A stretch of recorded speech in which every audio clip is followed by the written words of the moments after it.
சென்னையை அடுத்த படூரில் உள்ள தனியார் கல்லூரியில் பெண் பேராசிரியர்களுக்கு பாலியல் தொல்லை கொடுத்த பேராசிரியரை சக ஆசிரியர்கள் மற்றும் மாணவர்கள் ஒன்று சேர்ந்து தர்ம அடி கொடுக்கும் காட்சிகள் தற்போது வெளியாகியிருக்கிறது. கல்லூரி வளாகத்திற்கு உள்ளேயே பேராசிரியர் அடி உதைக்கு ஆளான நிலையில் இந்த சம்பவம் குறித்தான விரிவான விவரங்களை எமது செய்தியாளர் ராகுலிடம் கேட்டு பெறலாம். ராகுல், விவரங்கள் என்ன பதிவு பண்ணலாம்? வணக்கம் சரவணன். சென்னையை அடுத்த படூரில் இயங்கி வரும் தனியாருக்கு சொந்தமான கல்லூரியில் கம்ப்யூட்டர் சயின்ஸ் பேராசிரியராக பணிபுரிந்து வருவர் சஞ்சுராஜ், வயது 36 என்கின்ற நபர் அதே கல்லூரியில் படித்து கொண்டு வேலை செய்து வருகிறோம். பேராசிரியராக பணிபுரிந்து வரும் 27 வயது உடைய இளம்பெண்ணுக்கு பாலியல் தொல்லை கொடுத்துள்ளார். தகவல் அறிந்த சக பெண் பேராசிரியர்கள் பாலியல் தொல்லை கொடுத்த சஞ்சுராஜுவை அடித்து வெளுத்து வாங்கியுள்ளனர்.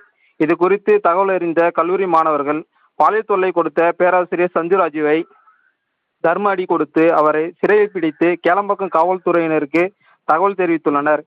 தகவல் அறிந்து சம்பவ இடத்திற்கு விரைந்து வந்த போலீசார் கல்லூரி வளாகத்திற்குள் சென்று பெண் பேராசிரியருக்கு பாலியல் தொல்லை கொடுத்த சக பேராசிரியரை கைது செய்து காவல் நிலையத்திற்கு அழைத்து சென்று விசாரணை மேற்கொண்டு வருகின்றனர்.